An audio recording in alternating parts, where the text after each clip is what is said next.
Did you ever wonder if medieval women were secretly brewing potions, flying on broomsticks, or making deals with dark forces? Do tales of ancient curses and mysterious powers from the past make you shiver?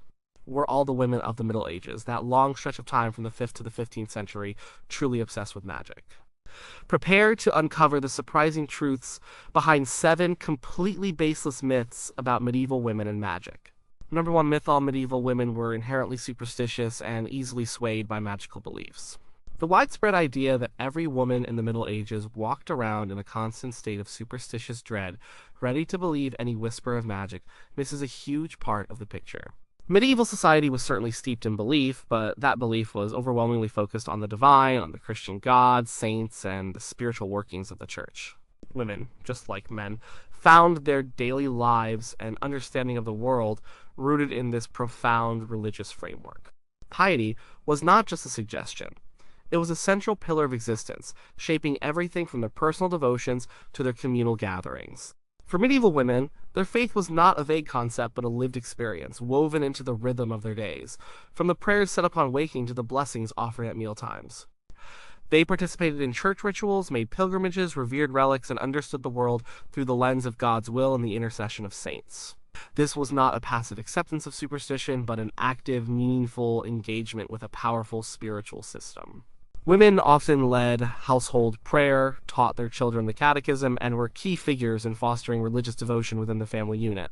The vibrant spiritual lives of figures like St. Clare of Assisi or Julian of Norwich showcase intense personal faith and intellectual engagement with theology, far from a simple, unthinking susceptibility to every magical notion. These women dedicated their lives to spiritual contemplation, establishing communities and writing profound texts that explored the depths of their understanding of the divine.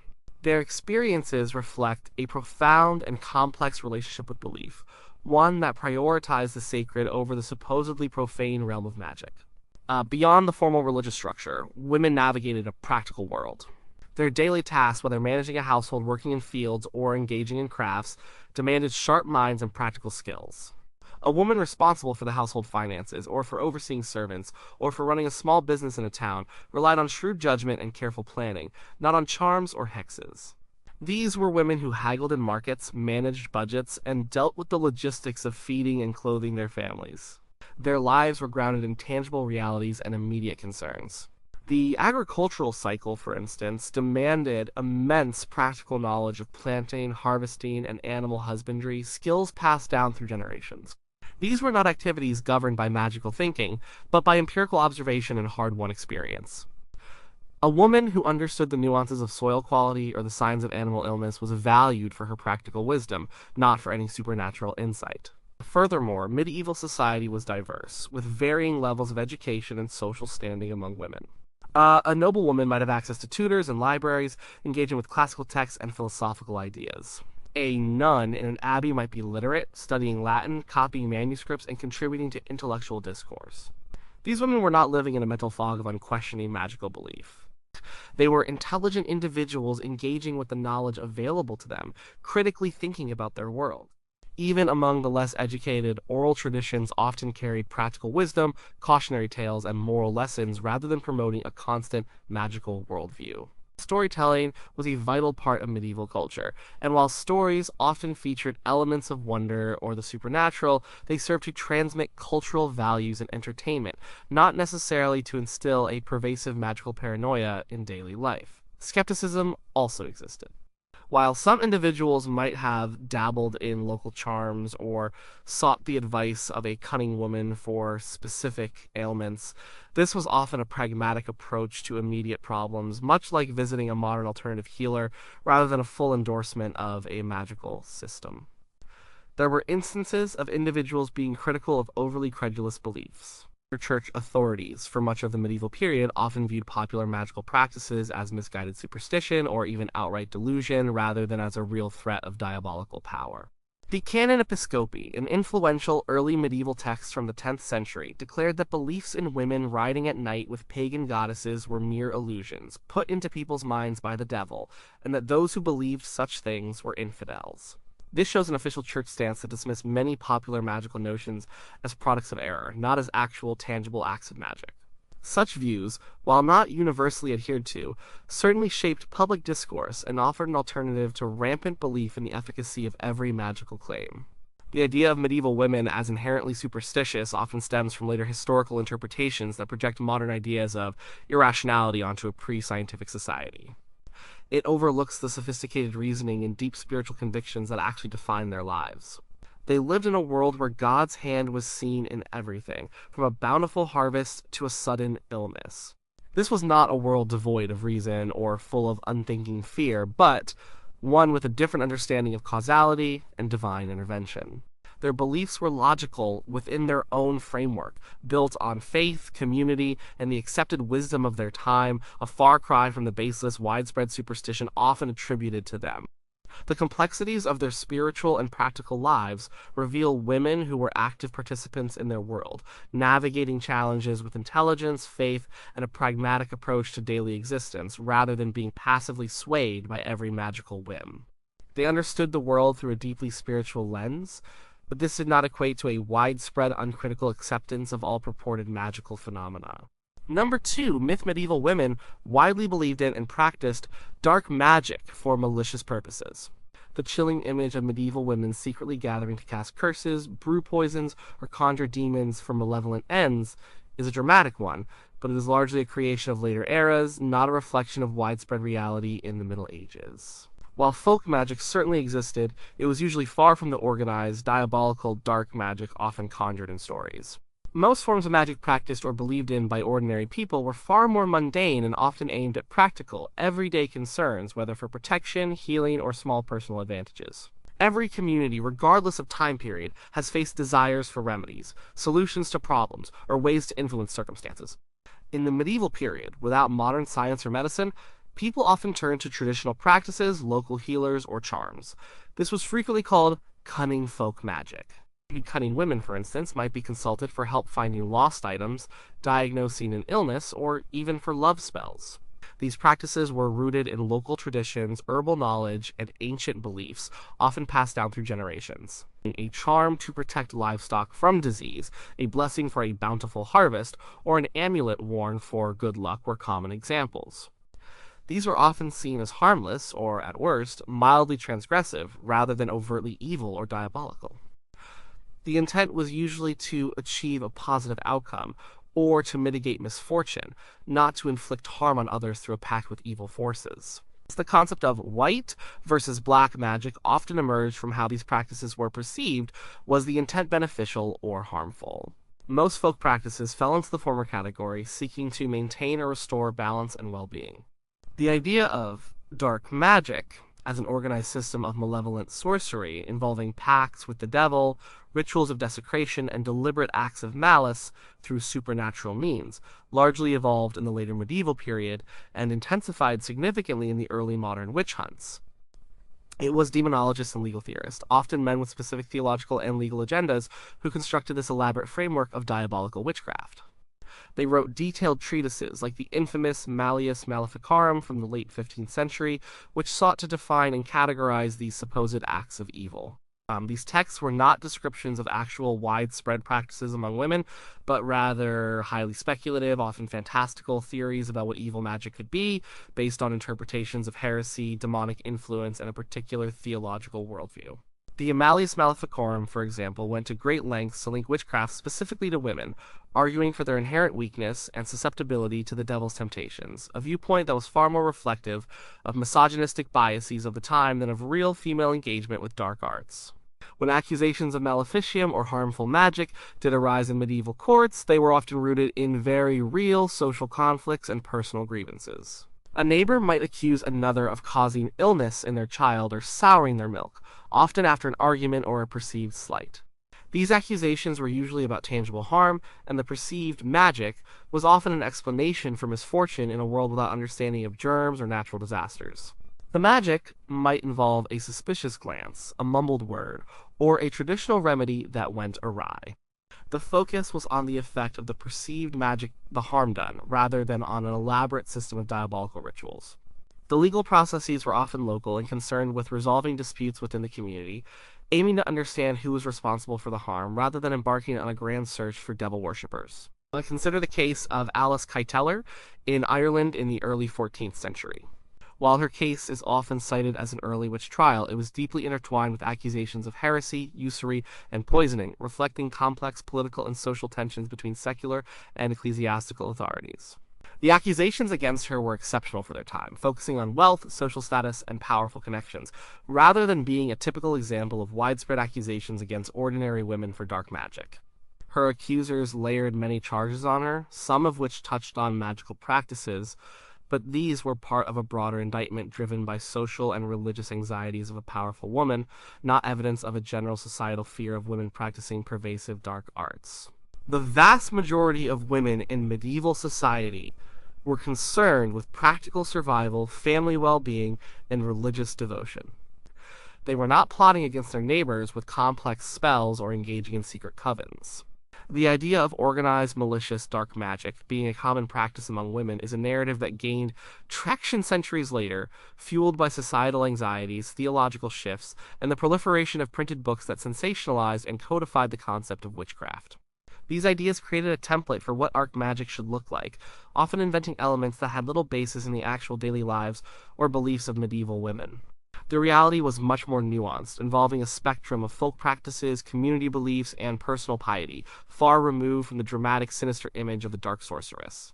The tales of widespread dark magic were largely myths born of fear and imagination, not from the commonplace realities of medieval female experience. Number 3. Myth: the Catholic Church actively hunted down and persecuted all women who showed any interest in magic during the Middle Ages. The popular image of the medieval Catholic Church as a relentless, monolithic machine tirelessly hunting down and burning every woman even remotely associated with magic is deeply misleading.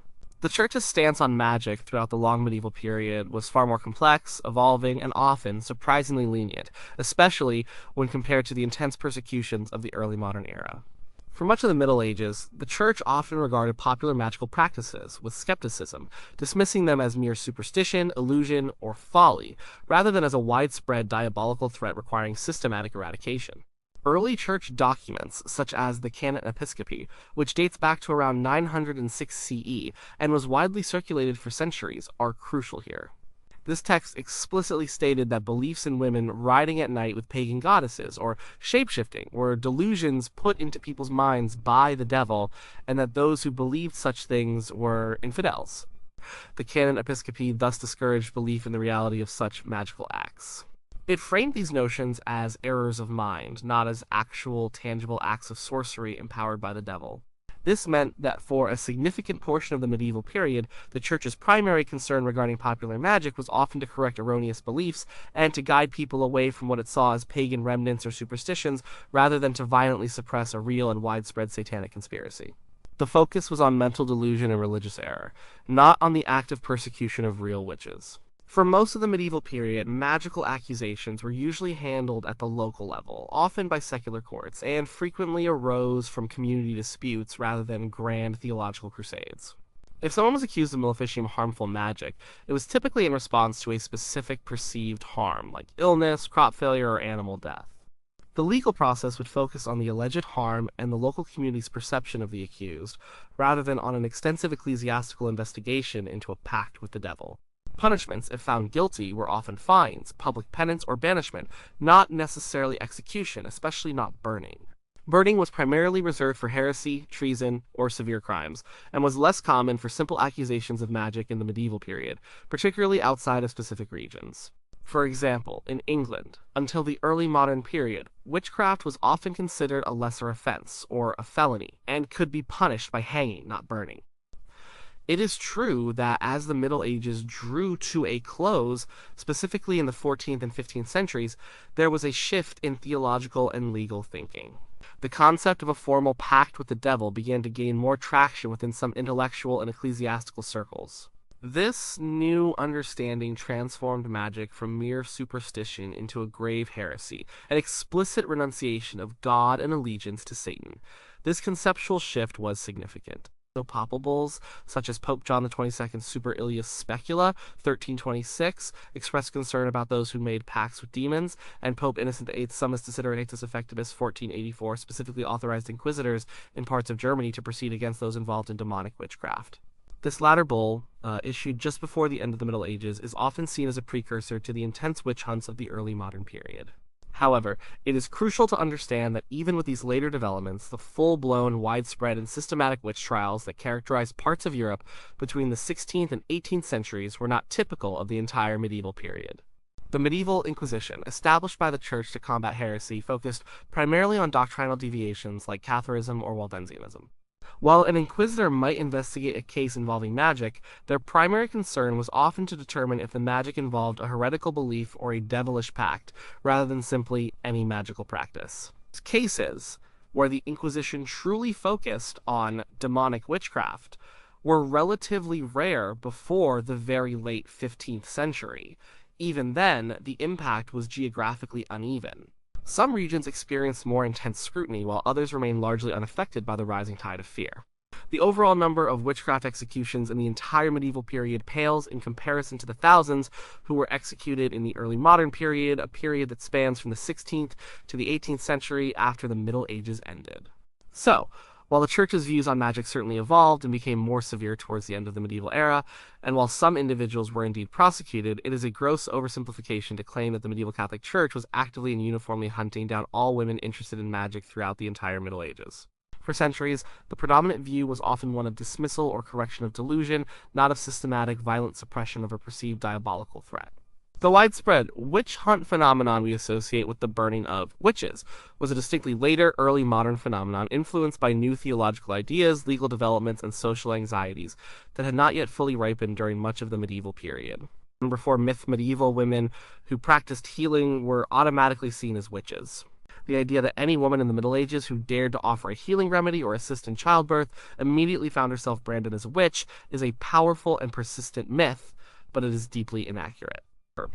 For much of the medieval period, women were vital figures in their communities as healers, herbalists, and midwives, and their knowledge and skills were not only accepted but highly valued and essential for survival. Their practices were deeply integrated into daily life, and for the most part, they operated without the looming shadow of witchcraft accusations. In a world without formal medical schools, hospitals as we know them, or widespread access to trained physicians, local knowledge was paramount. Women were the primary custodians of this knowledge. They learned about the properties of herbs, the art of setting a bone, or the best ways to soothe a fever, often from their mothers, grandmothers, or other experienced women in the community. This was practical, empirical knowledge gathered over generations, observing what worked and what did not. They prepared poultices, brewed infusions, and mixed salves from plants readily available in fields and gardens. This was not considered magic in the sense of supernatural power, but rather as practical application of natural remedies. A woman who knew which plant could staunch bleeding or which concoction could ease digestive upset was a respected and indispensable member of her community. Midwives, in particular, held a crucial role. And childbirth was a perilous event in the Middle Ages, with high mortality rates for both mother and child. A skilled midwife was often the only person available to guide a laboring woman, to offer comfort, and to handle complications. Her knowledge of the birthing process, her calm presence, and her ability to perform necessary, if basic, interventions were invaluable. Midwives were often seen as respected professionals within their communities, trusted with the most intimate and vulnerable moments of women's lives. They knew the birthing positions, how to manage difficult labors, and how to care for newborns. Their work was seen as a natural, albeit sometimes difficult, part of life, aided by experience and traditional wisdom. There are historical records of midwives being licensed and respected by civic authorities in some towns, indicating their recognized professional status rather than their persecution. Consider historical figures like Hildegard of Bingen, a 12th century abbess, mystic, and polymath. While an exceptional intellectual, her writings included extensive sections on natural history, medicine, and the healing properties of plants and stones. Her comprehensive knowledge was seen as divinely inspired, not as evidence of witchcraft. While most women healers did not achieve her level of scholarly renown, their practical skills were similarly grounded in an understanding of the natural world, even if their theoretical frameworks were different. Another important text is the Trotula, a collection of treatises on women's medicine, often attributed to a group of women practitioners from Salerno, Italy, in the 11th or 12th century. These texts demonstrate sophisticated medical knowledge, including gynecology, obstetrics, and cosmetics, again highlighting the existence and acceptance of female medical expertise. When, then, did the line between healer and witch blur? It often happened when something went wrong or when community tensions were high. If a healer's remedy failed, or if the patient's condition worsened, suspicion might arise. If a midwife lost a baby or a mother, especially if she had prior disputes with neighbors, she might be blamed. Accusations of maleficium or harmful magic were rarely about the act of healing itself, but rather about perceived negative outcomes or the intent behind a practice. If a woman was accused of using a charm to harm someone, or if her healing methods were seen as suspiciously unorthodox and accompanied by unusual rituals or words, then she might face scrutiny. However, even in such cases, the primary concern was the harm, not the general practice of healing. The widespread association of female healers with witchcraft became much more pronounced during the early modern period, roughly 16th to 18th centuries, not the medieval period. As formal medicine began to professionalize and become dominated by male physicians, and as the fear of diabolical witchcraft intensified, particularly fueled by texts like the Malleus Maleficarum, the role of the traditional female healer became more precarious. Their informal, experience-based knowledge was sometimes viewed with suspicion by a newly emerging, more formalized medical establishment, and the climate of widespread witch hunts made them vulnerable to accusations. But this was a development after the medieval era, and projecting it backward onto the entire Middle Ages distorts the historical reality. For the majority of the medieval period, the wise woman with her herbs, the experienced midwife, and the caring female relative providing comfort and remedies were not figures of fear, but of respect and necessity in their communities. Number 5, myth witches in the Middle Ages flew on broomsticks and had familiars black cats, etc. The vivid, iconic imagery of witches soaring through the night sky on broomsticks, often accompanied by a black cat or other small animal companion, is deeply embedded in our collective imagination. However, this popular portrayal is largely a creation of the early modern period, crystallizing well after the medieval era had ended. While some scattered medieval beliefs about nocturnal rides or animal spirits existed, the specific, widely recognized tropes of broomstick flight and animal familiars as defining characteristics of witches did not become widespread or codified until the intense witch hunts of the 16th and 17th centuries. Let us first examine the broomstick. The broom is a ubiquitous household tool, particularly associated with women's domestic labor. Its symbolic transformation into a vehicle for magical flight is a fascinating evolution. In the medieval period, there were indeed some folktales or beliefs about individuals, often women, traveling supernaturally through the air at night. These often involved notions of a nightly procession led by a mythical female figure, sometimes called Diana or Holda, and were generally dismissed by the church as delusions or pagan superstitions, as mentioned in the Canon Episcopi. The idea of physically riding on an object like a broomstick was not a common or central part of these earlier, more amorphous beliefs. The specific link between witches and broomsticks for flight appears to have solidified much later, possibly influenced by agricultural tools, a long pole, a hay fork, a broom being associated with rural folk practices combined with emerging demonological theories about witches gathering at sabbats.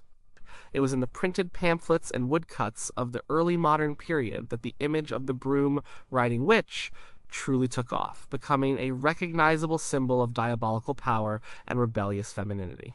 This visual shorthand was a product of the heightened anxieties and new conceptualizations of witchcraft that emerged in the centuries after the Middle Ages.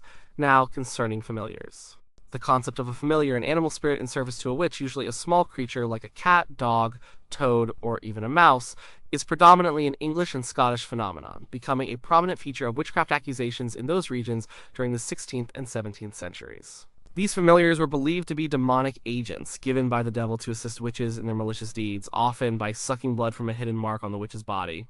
The idea of a familiar was often linked to the concept of a pact with the devil, where the witch exchanged her soul for power, symbolized by the animal companion. Before this period, while people certainly believed in animal spirits or magical animals in folklore, the specific idea of a demon in animal form serving a witch for maleficium was not a widespread or codified element of witchcraft belief in the medieval period across Europe. Medieval beliefs about animals were diverse. Animals played crucial roles in daily life, as companions, workers, and sources of food. In folklore and religious symbolism, animals often carried specific meanings: a dove for peace, a lion for courage, a serpent for temptation. Some folk practices might have involved animals, such as using animal parts in remedies or charms, but this was distinct from the later concept of a diabolical familiar. And cats, for example, were not universally associated with evil during the Middle Ages. While their nocturnal habits and independent nature sometimes led to suspicion, particularly in connection with pagan deities in some localized traditions, they were also valued as mousers and household pets.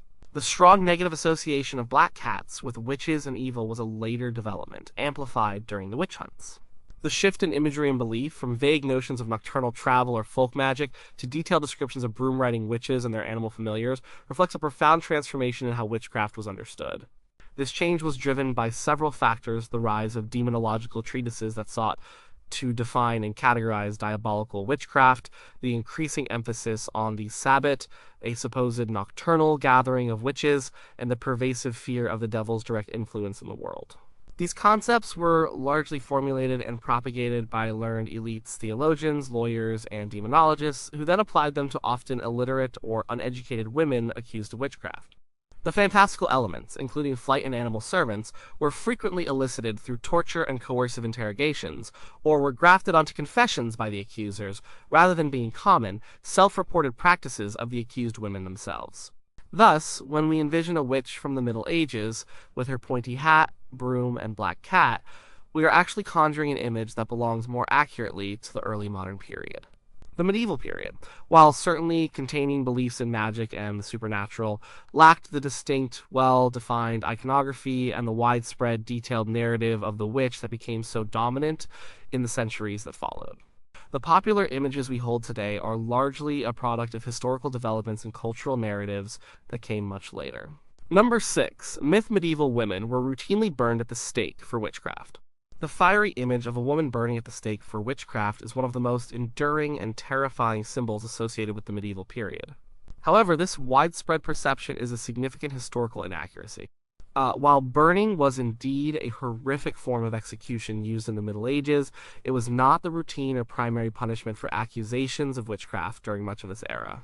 The vast majority of those executed for witchcraft were condemned much later, during the early modern period, and the specific punishment varied greatly by region and legal tradition.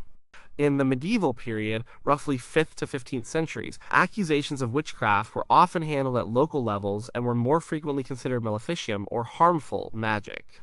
This was often seen as a secular offense, a crime against one's neighbor or property, rather than a direct act of heresy against God. The legal systems across Europe varied considerably. In England, for example, witchcraft was largely considered a felony, and the standard punishment for felons was hanging, not burning. There are very few documented cases of executions for witchcraft in England during the medieval period, and even fewer, if any, that involved burning. The first recorded execution for witchcraft in England occurred in 1441 of a woman named Eleanor Cobham, but her charges were complex, involving treason and sedition, and her punishment was public penance and imprisonment, not burning. Executions for witchcraft in England only became more common in the 16th and 17th centuries, and hanging remained the primary method.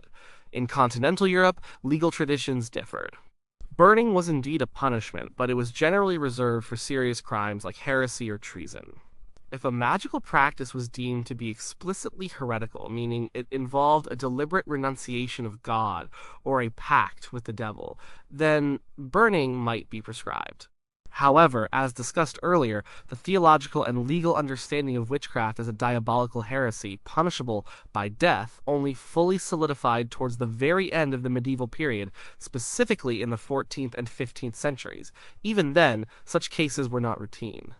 They were exceptional and often tied to specific high-profile individuals or particular intellectual developments in demonology. For instance, the case of Joan of Arc in 1431 saw her burned as a heretic and relapsed heretic, not solely as a witch. Her alleged witchcraft was part of a broader indictment driven by political and theological motives. The peak of the witch hunts, the period when mass trials and executions became tragically common, occurred between approximately 1450 and 1750, a period predominantly after the Middle Ages had officially ended. During this early modern era, tens of thousands of people, both men and women, were accused, tortured, and executed for witchcraft across Europe, with estimates ranging from 40,000 to 50,000 executions.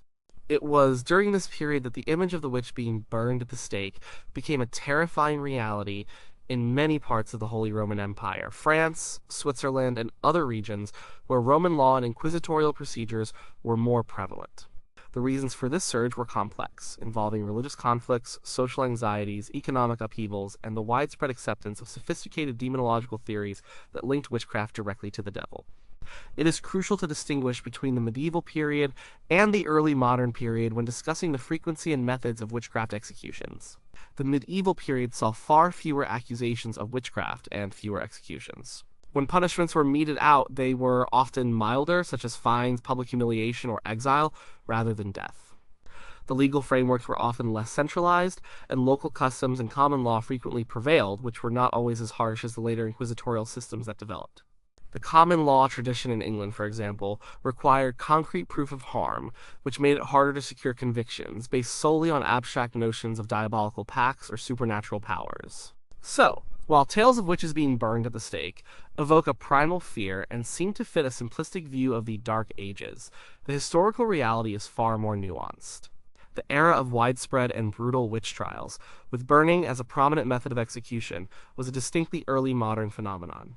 To project this image onto the entire medieval period is to misunderstand the legal systems, theological beliefs, and social dynamics that actually characterized that vast stretch of history. Medieval women accused of magic faced various forms of justice, but mass burnings were not the norm, and the infamous pyres of witches belong overwhelmingly to the centuries that came after the medieval world had faded into history. Number 7. Myth: all medieval women accused of witchcraft were powerful, practicing sorceresses. The dramatic narratives of medieval women wielding dark powers, chanting incantations, and casting potent spells are compelling. They paint a picture of cunning sorceresses, formidable and dangerous, who truly practice magic. However, this image is a widespread and misleading myth.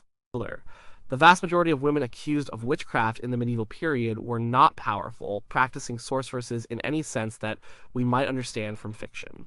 Instead, they were often vulnerable, marginalized, and ordinary individuals caught in the crosshairs of social tension, misfortune, or evolving legal and theological ideas about magic. When an accusation of maleficium or harmful magic arose in a medieval community, it rarely stemmed from a belief that the accused woman was a formidable practitioner of intricate dark arts. More often, it emerged from very human sources: neighborly disputes and social tensions. A disagreement over property, a long-standing feud, or personal animosity could easily escalate into an accusation of magic when misfortune struck. If a cow fell ill after an argument with a neighbor, or a child became sick after a heated exchange, the easily accessible explanation for the inexplicable was often magic. These accusations were rooted in mundane grievances, not in a grand conspiracy of sorcery. The perceived magic was usually a glance, a mumbled word, or a simple action that, in retrospect, was interpreted as the cause of harm. Vulnerability and marginalization. Many of the accused were poor, elderly, or widowed women who lived on the fringes of society. Without family protectors or economic means, they were easy targets when communities sought explanations for unexplained misfortunes. Their isolation, their reliance on charity, or their unusual habits might make them appear suspicious. They were not powerful figures, but rather the least powerful, the ones least able to defend themselves against accusation. Traditional healing and misunderstanding. As explored earlier, many women were healers, midwives, or herbalists. Their knowledge was usually respected. However, if a remedy failed, or if the patient died, suspicion could fall upon the healer. A traditional practice, or a folk charm, when viewed through a lens of fear or misfortune, could be reinterpreted as dark magic. The magic was often just traditional knowledge or local custom misunderstood or maligned. Bad luck and blame. In a world without modern understanding of disease, weather patterns, or agricultural science, an unexpected illness, a crop failure, or a sudden death could be terrifying and inexplicable. In such situations, people often sought a human scapegoat.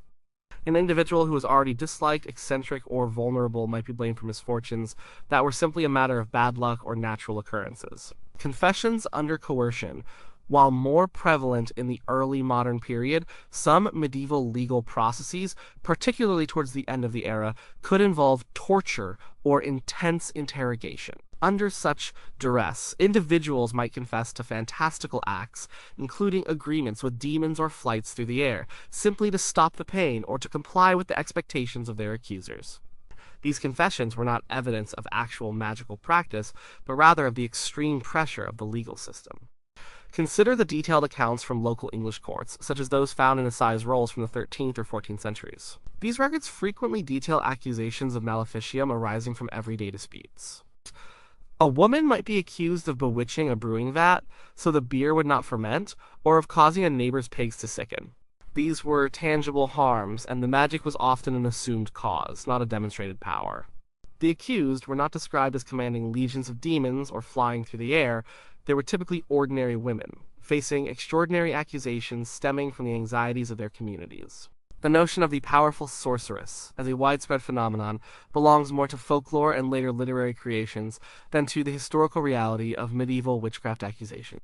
The elaborate ideas of covens, sabbats, and pacts with the devil were primarily developed by demonologists and legal scholars in the late medieval and early modern periods. These intellectual constructions were then imposed upon the accused rather than being practices the accused women confessed to freely or actually performed. The power attributed to these women was often an invention of the accusers and authorities, a theological framework designed to explain and combat a perceived diabolical threat, not a reflection of any real magical prowess on the part of the accused. In essence, the witch of the medieval period was overwhelmingly a product of her society's fears, prejudices, and a lack of understanding of natural phenomena, not an individual who had truly mastered dark arts. The accusations reveal more about the societal anxieties and legal practices of the time than they do about the actual magical capabilities or intentions of the women caught in their web. The truth is often far more tragic and mundane than the thrilling tales of powerful, practicing sorceresses would lead us to believe.